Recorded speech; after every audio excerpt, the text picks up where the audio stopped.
자, 하루 30분 명교육학. 이번 시간에는 일부 교육과 교육학 가운데서 3장 교육의 형태에 대해서 살펴보도록 하겠습니다. 3장 교육의 형태, 우리 채굴에서 29페이지입니다. 1절, 가정교육, 학교교육, 사회교육입니다. 첫 번째로 이제 가정교육인데요. 가정교육이라고 하는 것은 자연적이고 무의도적으로 이루어지는 교육으로 가족적 유대라고 하는 연대감과 동질감을 바탕으로 삶 속에서 지속적으로 이루어진다. 이렇게 돼 있죠. 그래서 가정교육이라고 하는 것은 기본적 인성의 형성, 가치관 및 생활태도의 형성, 규범의 형성 등에서 다른 종류의 교육보다 강력한 영향을 미친다. 그래서 가정교육은 자녀의 심신보호와 배려가 배경이 되고 새로운 변화 속에서도 안정감을 가질 수 있도록 한다. 이렇게 되어 있죠. 어떤 면에서 보면은 가정교육이라고 하는 것이 그 학교 교육하고의 어떤 연관성 속에서 제가 볼 때는 굉장히 중요하다고 얘기할 수 있습니다. 그러니까 이제 학교에서 문제를 일으키는 학생들에 있어서 상당수는 사실은 가정에 있어서의 환경과 교육이 큰 영향을 끼치는 경우가 많거든요. 그래서 가정에서 이루어졌던 어떤 그 고착화된 교육이 학교에서 그 변화를 일으키고 바뀔 가능성은 사실은 굉장히 희박하죠. 그래서 학교 교육이 원활하게 잘 이루어지기 위해서는 사실은 이 가정교육이라고 하는 것이 굉장히 중요하고, 여기서 이제 나오지만요, 그 기본적인 인성의 형성, 가치관, 생활 태도, 그렇죠? 그리고 이제 어떤 규범, 이런 것들이 이제, 기본적으로 이루어지거든요. 그래서, 흔히들 선생님의 어떤 탓으로 돌리는 상당 부분이 사실, 가정에 있어서의 어떤 문제점일 가능성이 굉장히 크죠. 특히나, 우리 중등시험을 보는 선생님들이 학교에서 맡아드려야 될 많은 그 학생들에 있어서 이 교정하기가 굉장히 힘든 이제 나이대이잖아요. 그러니까 사실 어렸을 때 형성됐던 그런 기본적 인성이라든가 가치관이라든가 생활 태도라든가 하는 것이 이제 초등 교육 과정을 통해서 걸러지고 바뀌고 하지 않은 상황 속에서 그대로 이제 중등으로 올라왔을 때 그 문제라고 하는 것이 더 악화될 가능성이 굉장히 높기 때문에 그렇습니다. 자, 두 번째로 이제 학교 교육이죠. 사회생활 속에서 자연적으로 행해지고 있는 교육을 학교라는 지정된 장소에서 소정의 기간 동안 의도화, 계획화, 조직화하여 이루어지는 교육이다. 그러니까 우리가 이제 교육 그러면 사실 이제 이 학교 교육을 얘기할 수 있고요. 문화유산을 전승함으로써 사회의 유지와 존속을 가능하게 한다. 문화유산의 핵심적인 부분을 체계적이고 전문적으로 전승하는 대표적인 교육기관이다. 이렇게 돼 있죠. 바로 이제 학교 교육에 있어서 제일 중요한 것이 바로 이제 사회화입니다. 사회화.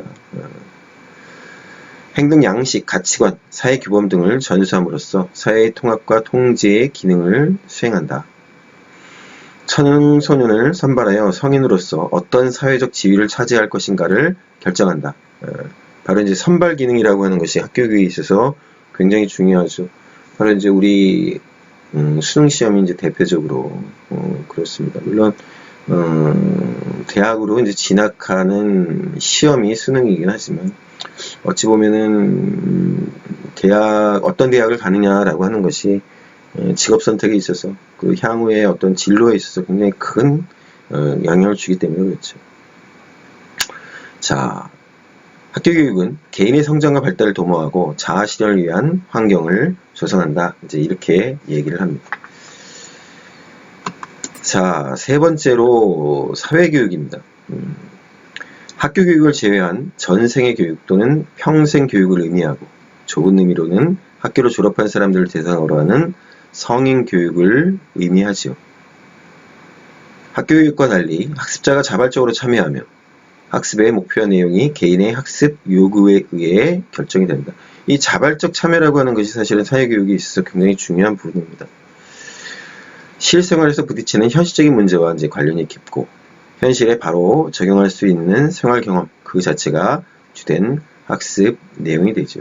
그래서 사회교육이라고 하는 것은 학습 내용이나 방법에 있어서 다양성을 가집니다.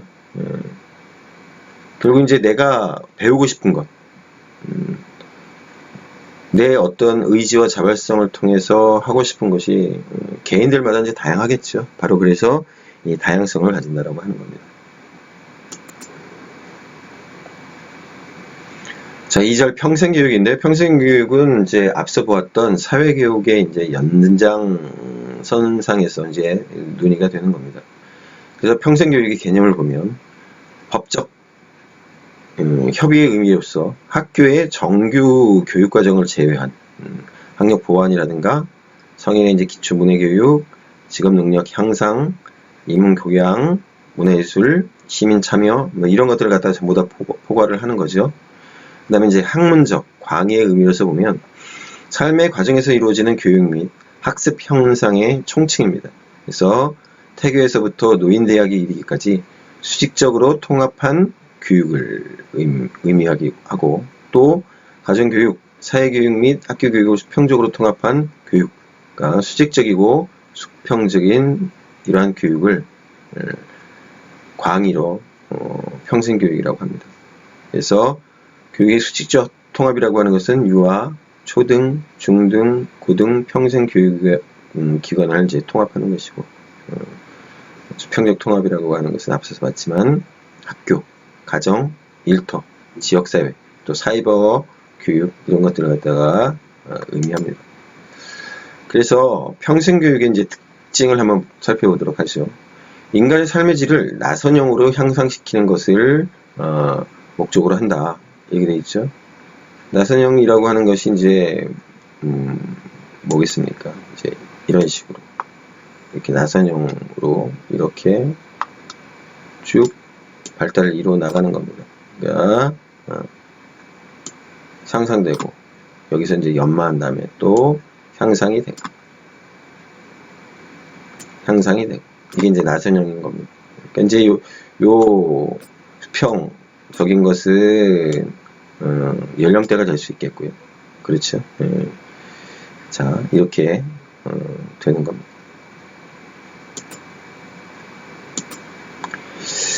자, 한 개인의 생존기간 전체 교육을 수직적 수평적으로 이제 통합을 한다. 앞서 이제 나왔던 겁니다. 앞서 나왔던 얘기고요. 그래서 발달 과업에 따른 계속적인 이제 학습이다. 그래서 평생에 걸친 교육 기회의 균등을 확대하기 위해 노력하는 것이다. 일반 교양 교육과 전문 교육이 조화와 균형을 유지할 수 있도록 노력한다. 개인과 사회의 필요에 즉각적으로 대처하는 것이고, 평생교육은 사회를 학습 사회화하려고 노력하는 것이다 라고 얘기를 하죠.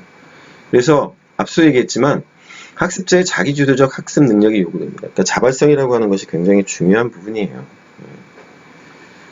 자, 그래서 평생교육의 이제 유형을 보면 이제 이렇게 세 가지로 나눠지죠. 형식 교육이 있고 비형식 교육이 있고 무형식 교육이라고 하는 것이 있는데, 형식 교육이라고 하는 것은 교육의 3요소, 학생, 교사, 교육과정의 상호작용을 통해서 국가가 인정하는 자격체계 내에 있는 교육을 의미합니다. 그러니까 우리가 이제 자격증을 따는 것, 가령 이제 운전면허증을 갖다가 취득하는 것, 또는 직업교육기관에 가서 자격증을 따는 것, 이런 것들이 이제 형식 교육이 되겠죠. 비형식 교육이라고 하는 것은 국가가 인정하는 자격체계 밖에 있는 교육입니다. 우리가 이제 취미생활을 위해서 뭐 꽃꽂이를 배운다든지, 춤을 배운다든지, 아니면 이제 컴퓨터를 배운다든지, 이런 것들은 이제 비형식 교육이 되겠죠. 무형식 교육은 자연 발생적이고 우발적으로 이루어지고 그 과정에 성찰이 담겨 있는 교육을 의미합니다. 그래서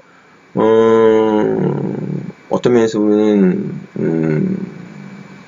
무형식 교육이라고 하는 것은 문득 우리가 이제 어떤 상황 속에서 배우게 되는 그런 어떤 깨달음, 이런 것들이 이제 전부 다 이제 무형식 교육에 들어가는 거죠. 자, 평생 교육의 이제 유사 개념입니다. 첫 번째로 이제 계속 교육이에요. 일정한 단계의 학교 교육을 마친 사람이 다시 학교에 들어가서 사회생활과 학업을 병행하는 것을 얘기를 합니다. 그래서 이미 정규 교육을 경험한 사람들에게 계속해서 교육을 받을 수 있는 기회를 제공하는 것을 의미를 합니다. 예.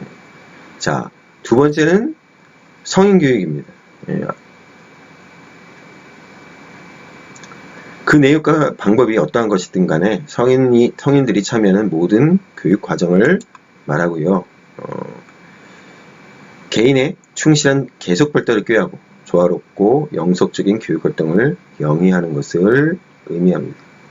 세 번째로는 이제 항구 교육입니다. 랭그랑이 이제 제시했고요. 개인의 출생에서부터 죽을 때까지 전생에 걸친 교육, 수직적 차원과 학교 및 사회 전체 교육, 수평적 차원의 통합을 얘기합니다. 앞서 이제 이 개념이 나왔었죠. 예. 그래서 평생 동안에 걸쳐서 연장, 실시되는 모든 형태의 형식적, 비형식적 학습 활동을 바로 항구 교육이라고 한다. 항구라고 하는 것이 계속해서 사실 항구 그러면 이제 영원이라고 하는 뜻인데 어쨌든 교육이라고 하는 것은 태어나면서부터 죽을 때까지 받는 것이 교육이다. 그런 의미가 되겠죠. 자, 그 다음에 이제 전환학습입니다. 이건 이제 제가 볼 때는 굉장히 중요하다고 생각해요. 이 전환학습이라고 하는 게. 이 개념이 가지고 있는 의미가 저는 굉장히 크다고 생각합니다. 그래서 전환학습은 여러분들 잘 봐두시기 바래요. 자, 그래서 개념부터 보면 이렇습니다. 학습에 관한 기존의 객관적이고 실증적인 접근에 반대하면서 매지로우가 이제 제안을 했습니다. 그래서 미디의 상징적 상호작용 이론과 뒤에 경험 이론을 토대로 이제 제시가 되었습니다. 그래서 이제 매지로우는 표피적인 형태인 의미도식과 표피적 형태를 위반하는 관점인 의미 관점을 구별하고 학습이란 의미 관점을 바꾸는 일이다. 이렇게 이제 얘기했다라고 하는 겁니다. 그러니까 말하자면 이제 의미도식이라고 하는 것은 우리가 현상적으로 보여지는 어떤 지식의 체계를 갖다가 의미한다라고 한다면 의미 관점이라고 하는 것은 관점이잖아요. 내 가치관, 내가 보는 관점 이런 것들 갖다 바꾸는 겁니다. 그러니까 아무리 고차원적인 어떤 지식을 습득한다고 할지라도 내가 가지고 있는 가치관이나 내 안목이나 관점이라고 하는 것이 바뀌지 않는다면 그건 진정한 의미에 있어서 학습이다 라고 얘기할 수 없다라고 하는 거죠. 학습자가 비판적인 성찰과 담화를 통해 자신과 세계를 보는 방식을 근본적이고 극적으로 변화시키는 과정이다. 그래서 학습자의 인지 과정에 초점을 맞춰서 인지 변화를 추구함과 동시에 인지적 성찰의 결과에 의한 실천 행동을 이끌어내고자 하는 목적을 가지고 있다. 결국 이제 인지 과정이라고 하는 것은 앞으로 이제 계속 이제 인지라고 하는 말이 나올 겁니다. 근데 인지라고 하는 것은 사실은 이제 지식이라고 하는 의미하고 통하죠. 학문이라고 하는 의미하고 통합니다. 그러니까 이제 우리가 교육을 받았다라고 했을 때 새로운 어떤 지식을 갖다가 습득을 하고 그렇죠. 좀 더 어려운 것들을 배우고 하는 거지만 보다 더 중요한 것은 그것을 배움과 동시에 성찰을 하고 그렇죠. 그것을 갖다가 실천으로 행동으로 옮기는 것이 중요하다라고 얘기를 하는 겁니다. 자, 매지로우는 의사소통이 이제 중요하고 기존에 당연하다고 생각하였던 내 관점까지도 비판적 반성을 통해 근본적으로 변화시켜 세계에 대한 이해를 높여가는 것이 인간의 진정한 성장과 자아 발견을 가져온다. 이렇게 이제 강조를 했어요. 그러면서 매지로우는 새로운 삶을 위한 경험, 자신의 경험에 대한 비판적 성찰, 경험과 비판적 성찰을 통한 개인의 발달, 이 세 가지 내용을 제시를 했습니다. 이 부분 중요합니다. 전환 학습에 있어서 제일 중요한 부분이라고 얘기할 수 있어요. 경험, 성찰, 발달. 꼭 받으십시오. 자, 그래서 이 경험이라고 하는 것은 뭐냐? 전환학습의 주제는 학습자의 이제 경험이라고 하는 거예요. 학습이 경험을 토대로 이루어지는데 어떤 정답을 가정한 경험은 바람직한 경험이 아니다. 이렇게 얘기를 하죠. 경험은 개인마다 다르기 때문에 그렇다라고 하는 겁니다. 두 번째로 이제 비판적 성찰이에요. 경험에 대한 비판적 성찰이 이루어질 때 전환학습이 시작이 되는 거죠. 이제 성찰이라고 하는 것이 본격적으로 전환학습이 시작되는 겁니다. 앞서 봤던 이제 경험이라고 하는 것은 일종의 이제 인지라고 얘기할 수 있겠죠. 우리가 어떤 지식을 갖다가 습득하는 것을 경험이라고 얘기한다고 한다면, 그 다음에는 이제 성찰을 해야 되는데, 바로 그 성찰이 전환학습이 이제 시작되는 지점입니다. 그래서 세 번째로 이제 개인적 발달이에요. 경험을 통해서 개개인이 차별화되고 비판적인 성찰이라는 전환학습을 통해서 개인의 발달을 이룰 수 있다. 교육의 진정한 목표는 학생들이 자신의 세계에 대한 개념을 끊임없이 검증해서 더 발전된 관점을 가지도록 해야 한다. 이렇게 얘기를 합니다. 자, 다시 한번 얘기합니다. 경험, 성찰, 발달. 경험이라고 하는 것은 일종의 토대예요. 그 토대를 가지고 성찰을 하는 거죠.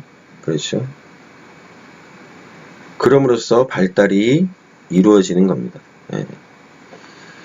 자, 그러면서 전환학습의 3대 영역에 대해서 얘기를 해요. 요것도 중요합니다. 중요한 것 투성이죠. 예. 제가 전환학습이 중요하다라고 모두에 말씀드렸기 때문에 그래요. 자, 전환학습의 상대 영역. 도구적 학습, 실제적 학습, 해방적 학습. 물론 이제 이 해방적 학습이라고 하는 것이 중요할 겁니다. 도구적 학습이라고 하는 것은 어떻게 학습해야 하는가, 어떻게 수행해야 하는가. 그러니까 도구예요. 어떻게. 학습 내용이나 과정에 대해 사용된 방법, 전략, 기법 등이 효과적이었는가를 판단하는 데 이제 중점을 두는 겁니다. 실제적 학습. 다른 사람들과 관계를 맺고 전통을 계승하고 전통을 재형성하는 데 중점을 두는데, 타인이나 대상에 대한 통제보다는 이해를 얻고 동의를 구하는 데 관심을 기울입니다. 그래서 이 실제적 학습에서 반성이 이루어지는데, 이 반성이라고 하는 것은 어떤 특정한 해석을 받아들이게 한 규범, 관행 등에 대한 반성이 주를 이룬다. 이걸 갖다 이제 좀 정리를 해보면 이 내용. 사회적 규범과 관행에 대한 성찰과 반성. 이것이 바로 이제 실제적 학습이라고 하는 거예요. 자, 세 번째로 해방적 학습입니다. 개인이 삶의 관계, 역할, 가능성에 대해 제대로 인식하는 것을 가로막고 있는 여러 요소들을 비판적으로 인식해서 편견으로부터 해방된 관점으로 전환하는 학습이 해방적 학습이에요. 그래서 이러한 학습에서의 반성이라고 하는 것은 기존의 인식에 대한 근거 및 당위성에 대한 반성, 즉 기존에 당연하게 받아들였던 것을 비판적으로 인식하는 과정이다, 이렇게 얘기해요. 그래서 이걸 갖다가 이제 좀 살펴보면 이 내용이 됩니다. 가치관, 세계관, 철학에 대한 성찰과 반성이라고 하는 것이 바로 해방적 학습이 되는 거죠. 자, 그래서 평생 교육이라고 하는 것이 왜 필요하냐? 외적 필요성과 내적 필요성이 있습니다. 외적 필요성이라고 하는 것은 지식과 정보의 폭발적인 증가로 계속 교육이 요구되고, 지식 기반 사회의 전환이 이루어지고, 기술 혁신과 직업 사회의 변화가 이루어지고 있기 때문에 그렇죠. 지식과 기술을 활용할 수 있는 유효기간이 점점 짧아지고 있습니다. 그래서 다양한 직업이 등장하고 평생 직장 개념이 약화되고 있고, 여가 시간이 증대되고 있는 것이 이제 외적 필요성인 거고요. 내적 필요성이라고 하는 것은 교육에 대한 기회균등이 요구되고 있고, 학교 교육의 한계인 경직성과 폐쇄성을 보완하고 해소하기 위해서 그렇습니다.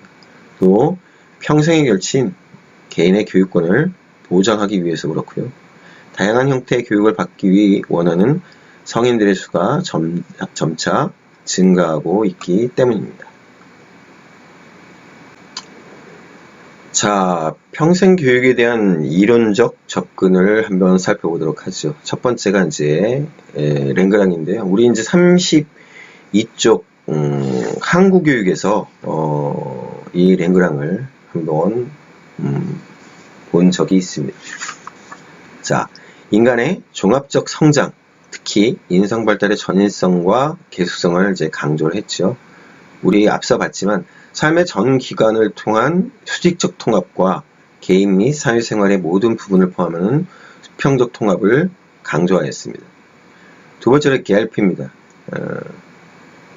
갤피는 교육은 모든 사람들의 인격 발달과 사회생활의 적극적인 참여를 촉진시키고 이를 통해서 인간 억압의 현실을 극복해 나갈 수 있는 방향으로 번역되어야 한다. 이렇게 주장을 했고요. 그래서 학교 교육과 학교 졸업 후 교육 훈련을 통합하고 형식 교육과 비형식 교육의 관계를 발전시켜서 개인과 사회가 문화적, 교육적 발달을 실현할 수 있도록 교육 정책의 중심적인 요소를 구성해야 한다. 이렇게 주장을 하였습니다. 그 다음에 이제 세 번째로 데이브입니다. 개인적, 사회적 삶의 질을 지속적으로 향상시키기 위해 평생 동안에 걸쳐 연장 실시되는 모든 형태의 형식적, 비형식적, 무형식적 학습 활동이다. 이제 이렇게 얘기를 합니다. 이제 우리 그 앞서서 평생교육의 유형을 갖다가 31페이지에서 살펴보았는데, 바로 이제 이 데이브가 바로 거기 나오는 형식적, 비형식적, 무형식적 교육에 대해서 이제 언급을 한 거죠. 자, 앞서서 이제 랭그랑과 데이브 모두 인간 존재를 위한 교육으로서 인간 개개인이 자신의 삶을 주재할 수 있도록 각자의 인성을 중시하는 교육이어야 한다. 라고 하는 것을 평생교육의 기본 철학으로 이제 제시를 합니다. 인성이라고 하는 말이 나왔죠. 자, 그 다음에 네 번째로 프레이리입니다. 프레이리는 이제 우리 뒤에 교육사회학에서 이제 갈등 이론을 할 때 이 프레이리를 본격적으로 다룰 겁니다. 그래서 프레이리 같은 경우에는 교육사회학과 평생교육의 접점을 이루는 교육 이론을 갖다가 이제 제시를 했어요. 제3세계적 관점의 성인교육을 이제 대변을 하고, 우리 이제 뒤에서 보겠지만은 의식화 교육이라고 얘기되는 겁니다. 자, 기존의 교육이라고 하는 것은 불합리한 사회 구조적 모순을 제거하기 위한 노력은 보이지 않고 교육 제도의 보완 내지는 보충에만 초점을 맞추고 있다. 이렇게 비판을 합니다. 뒤에서 이제 살펴보겠지만 바로 이러한 교육 제도의 보완 내지 보충에만 초점을 맞추는 것을 은행 저축식 교육이라고 이제 비판을 하는 거예요. 우리 책 상권 142쪽에 이 내용이 나옵니다. 자, 평생교육을 통해 학교교육으로 극복할 수 없었던 사회 구조적 모순을 벗어날 수 있도록 비판적 문해교육을 통해 의식화시켜야 한다. 바로 이제 의식화입니다. 이걸 갖다 의식화인데, 요거는 우리 상권 143쪽에서 다시 살펴보도록 할 겁니다. 자, 평생교육을 자유, 속박으로부터의 해방 및 소외 극복을 위한 수단으로 보는 급진적 입장이에요. 그래서 문제 제기식 교육, 요거 역시 상권 143쪽에 나옵니다. 문제제기식 교육이 바로 어떤 대안이 된다라고 하는 겁니다.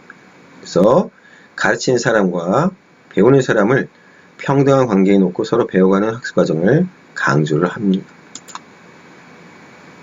자, 다섯 번째 노을즈인데요. 노을즈는 평생교육을 성인의 자율적인 학습 행위에 중점을 두는 자기주도 학습을 강조를 합니다. 자기주도. 앞서서 나왔잖아요. 평생교육이라고 하는 것은 기본적으로 자기주도라고 하는 것이 이제 중요하다. 그렇죠? 타자의 힘을 빌리지 않고 자신의 학습 욕구를 진단하고 학습의 목표를 설정하며 인적, 물적 자료를 발견해서 학습 성과에 대한 평가를 스스로 행하게 하는 과정이다. 우리 이제 뒤에 교육 과정을 배우겠지만 교육 과정의 전반적인 것을 자기가 주도해 나가는 거예요. 그것이 바로 평생교육에 있어서의 특징으로 노을제는 본 겁니다. 자, 여기 노을제는 안드라고지라고 하는 개념을 얘기를 했어요. 자, 이 안드라고지 중요하겠죠? 중요합니다.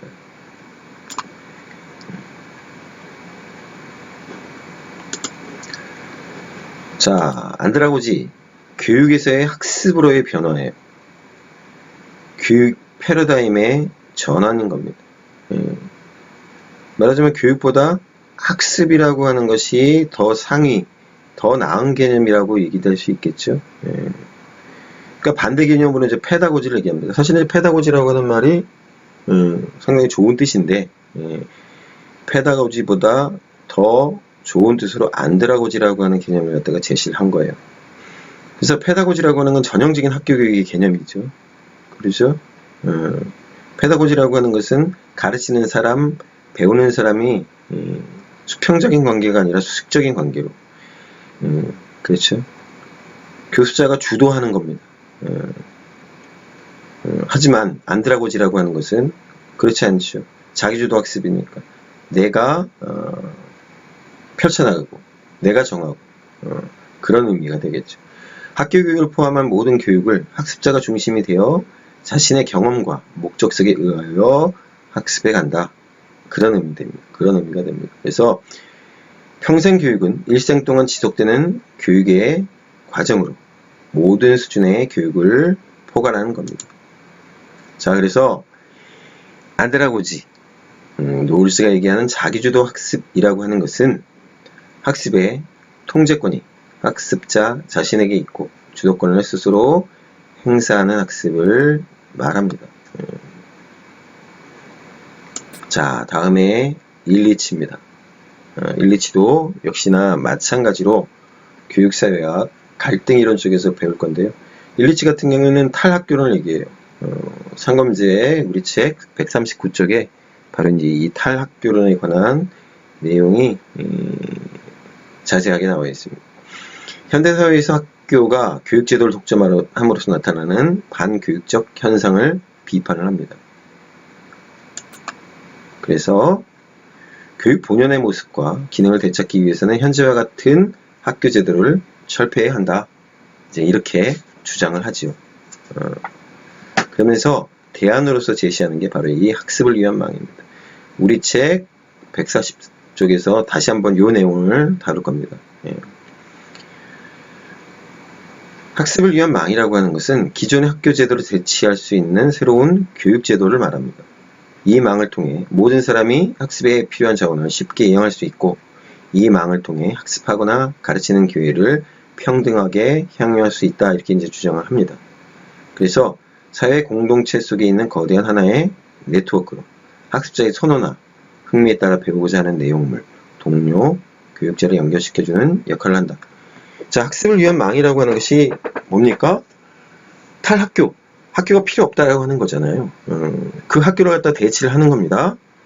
자, 그래서 모든 사람이 언제 어디서든 원하면 교육받을 수 있고 학습자의 사회적 신분과 경력 그리고 학벌과 관계없이 이용할 수 있는 탈학교적 교육 체제이다 라고 얘기하죠. 근데 그렇게 쉬울까요? 그렇게 쉬울까요? 여러분들이 이제 학교를 다니면서도 경험을 해봤을 테고, 대학교보다는 초, 중, 고등학교 다니면서 동료 학생들을 보았겠지만 그렇게 자기 주도적인 학생들은 많지 않습니다. 선생님의 역할, 부모의 역할이 굉장히 중요할 수밖에 없고, 그래서 사실은 이런 어떤 탈학교라고 하는 얘기를 갖다가 자꾸만 언급하는 것이 저는 굉장히 불편해요. 그게 될 수 없기 때문에 보통 평범한 아이들을 기준으로 봤을 때 특히나 인간이라고 하는 존재 자체가 그렇게 자기주도적이고 능동적이고 그러지 않습니다. 어려운 문제. 자, 그러면서 학습을 위한 망의 4가지 자원에 대해서 얘기하는데요. 학습 정보 및 자료 제공만, 그래서 정규 학습에 필요한 자료, 방법에 접근할 수 있는 기회를 제공하는 겁니다. 정보하고 이제 자료가 있는 거죠. 기술 교환만. 기술을 보유하고 있는 사람의 임명록을 배치한다라고 되어 있는데요. 바로 이제 이 기술을 가지고 있는 어떤 사람, 동료, 짝짓기망, 탐구를 위한 상대들을 찾을 수 있도록 망을 구축한다. 그렇죠? 함께 학습을 해 나갈 수 있는 사람이 있다라고 한다면 좋겠죠. 여러분들도 아마 이제 그룹 스터디나 이런 것들을 뭐 할 수도 있고 하지 않을 수도 있지만 그 그룹 스터디라고 하는 것이 이유가 뭡니까? 혼자 하는 것보다 여러 사람들이 같이 어떤 목표를 정해서 공부하는 것이 훨씬 더 공부하는 데 도움이 되기 때문에 그렇죠. 그 다음에 교육자에 대한 정보 체계망, 학습자가 원하는 일을 도와줄 수 있는 사람들의 임명록을 배치한다 이렇게 되어 있는데 바로 이제 선생님이죠. 그렇죠. 바로 이렇게 정보와 자료, 그 다음에 기술, 그 다음에 동료, 그 다음에 선생님, 이런 것들이 바로 4가지 학습을 위한 망의 자원이 되겠습니다. 자, 7번째로 이제 허친스입니다. 이 학습사회 건설을 갖다가 주장을 했는데요. 이 허친스라고 하는 사람은 우리 이제 앞서서도 본 기억이 있죠. 피터스를 얘기할 때 우리 뒤에 교육 철학에서 항존주의, 뭐 옥셔트도 항존주의지만 허친스라고 하는 사람은 전통 교육, 그래서 여기 뒤에 나오지만 자유 교양 교육이라고 되어 있는데요. Great books. 그래서 그런 어떤 이해로부터 내려오는 그런 어떤 지식의 체계 이런 것들을 배워 나가는 것이 무척이나 중요하다 이렇게 얘기를 했습니다. 그래서 이제 허친스 같은 경우에는 이 학습 사회를 얘기를 했고요. 모든 사람들이 언제 어느 때라도 교육받을 수 있는 사회를 건설을 해야 된다. 그래서 교육의 목표를 인간 가치의 실현에 두고 모든 제도가 인간 가치 실현을 지향하는 방향으로 가치 전환에 성공한 사회가 바로 이제 학습 사회이다. 그래서 허친스가 강조하는 학습 사회의 핵심은 자유 교양 교육입니다. 그래서 어떤 면에서 보면은 자유 교양 교육이라고 하는 것은 대학에서 굉장히 많이 강조했죠. 특히나 우리 90년대, 2000년대 들어서면서 여러 학교에서 예전에도 있었지만 권장도서 같은 것들을 갖다가 서울대학교에서 권장하는 100대 도서, 200대 도서, 어느 학교에서 제시하는 100권, 동양고전 100권 이런 것들을 얘기를 했는데 허친스가 바로 이제 그러한 측면들을 강조한 사람입니다. 자, 유네스코 보고서 학습 내지는 보물이라고 하는 이 보고서를 제시를 했어요. 그래서 평생교육의 4가지 기둥을 얘기합니다. 알기 위한 학습, 폭넓은 일반 교육을 제공하는 것, 존재하기 위한 학습, 개인의 내재된 가능성을 실현하는 것, 행동하기 위한 학습, 환경에 창조적으로 대응하기 위한 학습이라고 하는 거죠. 그래서 예측 불가능한 다양한 상황에 대응하고 협동적으로 과제를 수행하는 능력을 기르는데 역점을 둡니다. 학습, 함께 살기 위한 학습, 다른 사람들의 역사, 전통, 정신적 가치에 대한 이해를 증진시켜서 함께 살아갈 수 있는 방법을 가르치는데 역점을 둬야 한다. 그래서 평생교육에 있어서의 이 4가지 기둥을 제시를 합니다. 자, 3절 영재교육입니다. 첫 번째로 영재교육의 필요성인데요. 첫 번째 기술 주권과 국가 경쟁력 강화의 필요성 때문에 그렇다. 그래서 지식 정보화 시대에 맞는 창의적이고 전문적인 인재 양성을 위해서 그렇다. 두 번째는 이제 교육의 질적 수월성 확보의 필요성 때문에 그렇다라고 하는 겁니다. 교육의 지적 수월성을 향상시키기 위해서는 개인 각자의 특수한 재능을 최대한 개발할 수 있는 영재 교육이 필요하다. 자, 세 번째로는 고급 인력 양성의 필요성 때문에 그렇다라고 하는 겁니다. 그래야지 이제 여기 나오죠.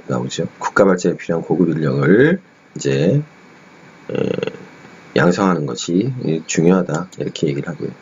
그래서 이제 영재교육의 방법으로 풍부화, 다양한 프로그램을 제시해야 한다라고 하는 거예요. 그래서 멘토 프로그램이라든지 독립연구, 개발, 탐구학습, 현장교육, 특수학교를 설립해주고 이런 것들이 바로 이제 영재교육의 방법으로서 이제 풍부화의 내용이 들어가는 거고 가속화. 영재들은 빨리빨리 배우잖아요. 그러니까 정규 학습 과정을 일반 학생보다 빠르게 학습하는 방법을 제공해 주는 것이요. 자, 그렇다라고 보시면 됩니다. 영재교육이라고 하는 것이 우리 종근과정에 있어서 핵심은 아니니까요. 자, 4절로 넘어가서 다문화 교육입니다. 자, 제가 잠깐 언급을 하긴 했지만, 뭐 어쩔 수 없이 이제 다문화 사회가 되어버렸어요. 그게 우리 스스로가 뭐 개방을 갖다가 막 추진해가지고 벌어진 그런 어떤 긍정적인 측면이 있어가지고 이제 다문화 사회로의 진입이 아니었잖아요. 여러분들도 아시겠지만 좀 부끄러운 측면들이 분명히 있어요. 아시는 분들 아시겠지만 그래서 좀 허겁지겁 이 다문화 교육에 관심을 가지게 된 측면이 있습니다. 자, 개념부터 보면 자기 문화에 대한 정체성을 바탕으로 다른 문화에 대해 이해하려는 태도를 길러서 미래의 문화사회에 적응하게 만드는 교육이다. 다른 집단의 문화에 대한 이해를 통해서 서로 공존하려는 태도를 습득하고 하위 집단들 간의 형평성 문제에 관심을 기울이게 한다. 자, 다양한 인종, 민족, 성, 사회계층, 문화 집단들의 학생들이 균등한 교육의 기회를 부여받고 긍정적인 태도와 인식, 행동을 발달시키도록 돕는 교육이다. 이제 이렇게 얘기를 하는 겁니다. 자, 그래서 다문화 이제 정책이라고 하는 게 있죠. 그러니까 다양한 어떤 문화와 인종에 대해서 어떠한 자세를 취하느냐, 그것을 정책적으로 어떻게 이끌어 가느냐라고 하는 건데요. 이게 보겠습니다. 동화주의, 동화시키는 거죠. 이민자들이 거주국의 기존 문화와 가치를 받아들여야 한다는 입장인 겁니다. 주가 되는 문화를 소수 집단에게 강요하는 것으로 자문화 중심주의적인 정책이다. 이렇게 얘기를 합니다. 두 번째는 이제 용광로 이론이에요. 멜팅 팟 이론이라고 하는 건데 서로 다른 문화들이 융합되어서 그 사회에 맞는 하나의 새로운 문화를 탄생시킨다. 바로 이제 대표적인 것이 바로 이제 미국이죠. 이민자들의 고유 문화를 보존하기보다는 새로운 미국 문화에 통합되어야 한다. 그런 입장이에요. 하지만 문화 다양성을 저해야 한다 하는 한계가 있습니다. 세 번째가 이제 모자이크 이론, 샐러드 그릇 이론인데요. 서로 다른 문화들을 여러 색상의 조각으로 보고 이들을 이어붙여서 하나의 모자이크를 완성한다. 이렇게 얘기하는데 바로 이제 캐나다가 이제 대표적인 나라입니다. 그래서 비슷한 의미로 샐러드 그릇 이론이라고 하는 것이 있죠. 서로 다른 문화가 각자의 색깔과 향기를 지니면서도 조화가 되어서 하나의 그릇 안에 담길 수 있게 하자 하는 거고요. 그 다음에 이제 국수 대접 이론이라고 하는 겁니다. 이거는 사실 이제 우리나라 쪽에서 얘기하는 건데 저는 좀 잘 안 맞는 것 같아요. 그래서 국수와 국물을 주류 문화로, 고명을 비주류 문화로. 벌써 이거부터 어떤 차별이 이루어지는 겁니다. 앞서서의 어떤 동화주의나 이런 것보다 진일보했다라고 얘기를 하는 거지만, 그래서 주류 문화의 우선성을 인정하는 가운데 비주류 문화 역시 고유성을 잃지 않고 병존할 수 있도록 존중하는 태도를 말합니다. 근데 여러분들 국수 먹어보시면 알겠지만 고명으로 올라가 있는 그 국수 집어먹고 국물 이렇게 조금 먹고 그러면서는 그 고명 있잖아요. 뭐 고기 이렇게 다진 고기라든지 뭐 이런 것들이 밑에 나오면 그거 주워 먹게 됩니까? 그 끝까지 해가지고 다 떠먹게 됩니까? 아니죠. 버리게 되잖아요. 이건 이제 제가 볼 때는 조금 좀 어거지인 것 같아요. 누가 만들었는지 잘 모르겠지만. 예. 다문화 교육의 목표, 자기의 심화를 갖다가 이제 증진시킬 수 있다라고 하는 거예요. 그렇죠.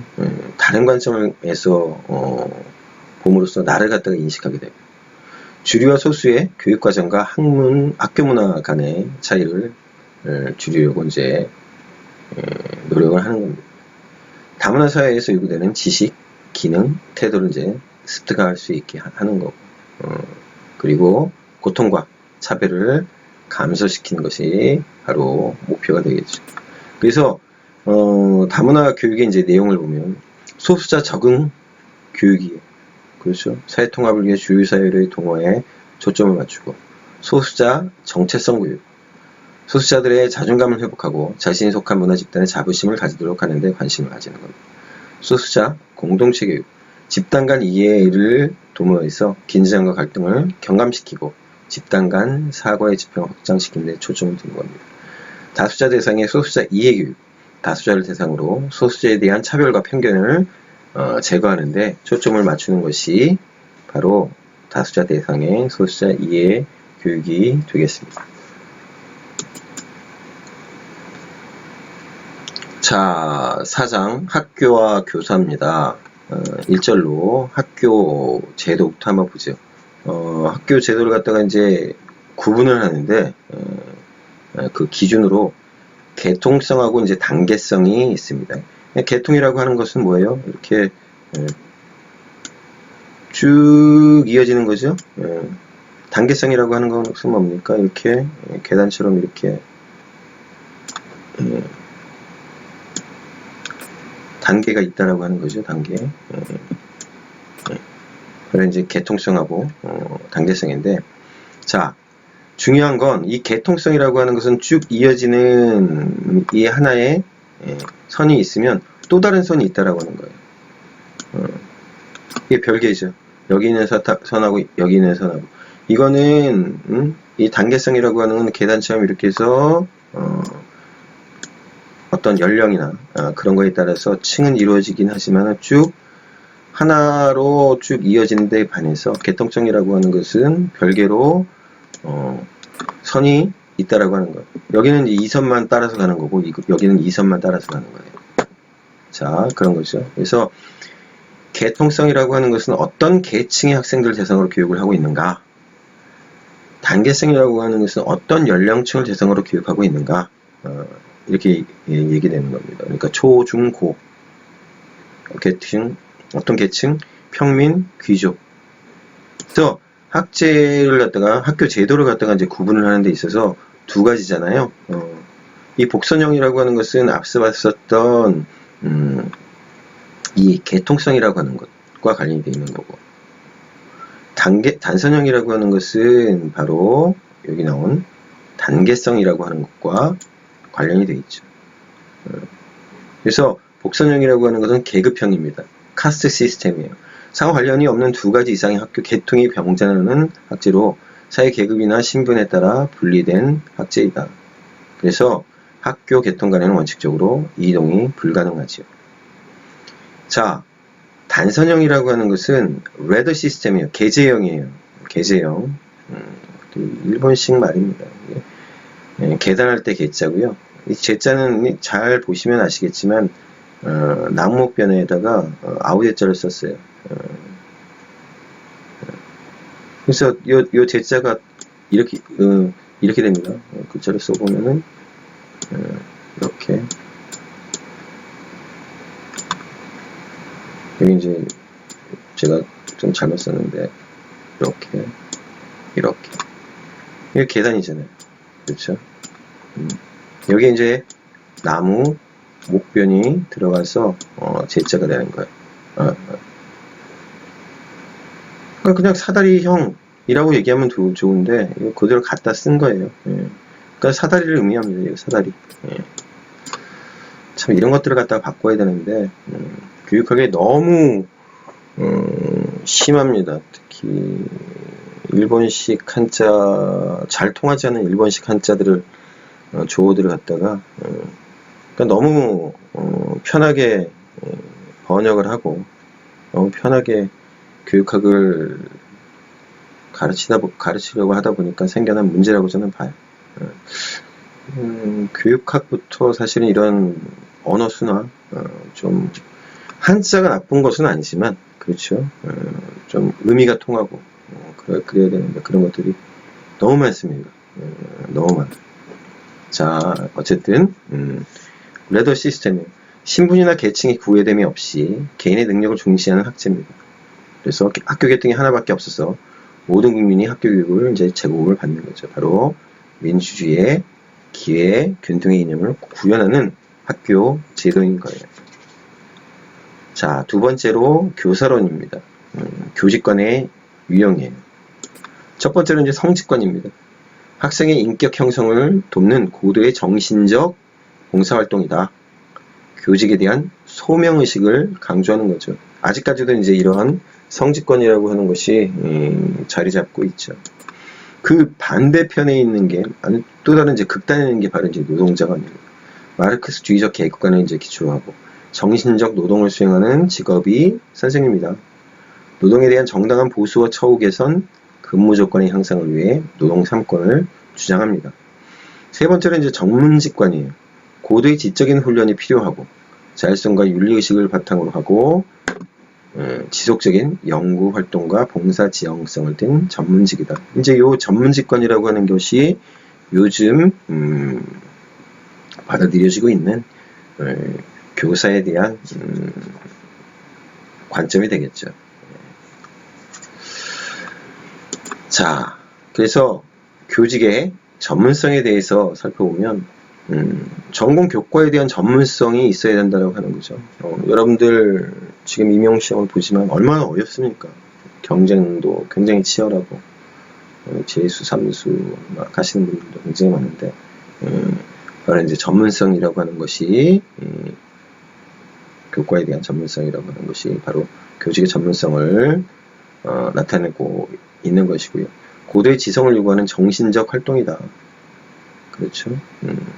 장기적인 직전 교육과 계속적인 현직 교육이 필요해요. 직전 교육이라고 하는 것은 여러분들 사범대 다니면서 배우는 것이 바로 이제 직전 교육입니다. 그 다음에 이제 현직 교육이라고 하는 것은 선생님이 되고 난 이후에 다양한 형태로 연수를 갖다가 이제 하게 됩니다. 여러분들 많은 사람들은 그래요. 아, 선생님 되면 방학 때 쉬고. 아, 그렇지 않습니다. 여러 가지 보수 교육도 굉장히 많이 받아야 되고요. 이 현직 교육이라고 하는 것은 많이 받아야 됩니다. 그런 것들을 수행을 해야 되고, 또 필요에 따라서는 교육대학원에 진학을 해야 되고 그렇습니다. 고도의 봉사성, 자율성, 윤리성을 필요로 한다. 그리고 교직의 전문성을 제고하고 교직의 사회 경제적 지위를 향상시키며 교권을 신장하기 위해서 전문적 단체가 필요하다. 이러한 측면들이 바로 교직의 전문성과 관련이 있습니다.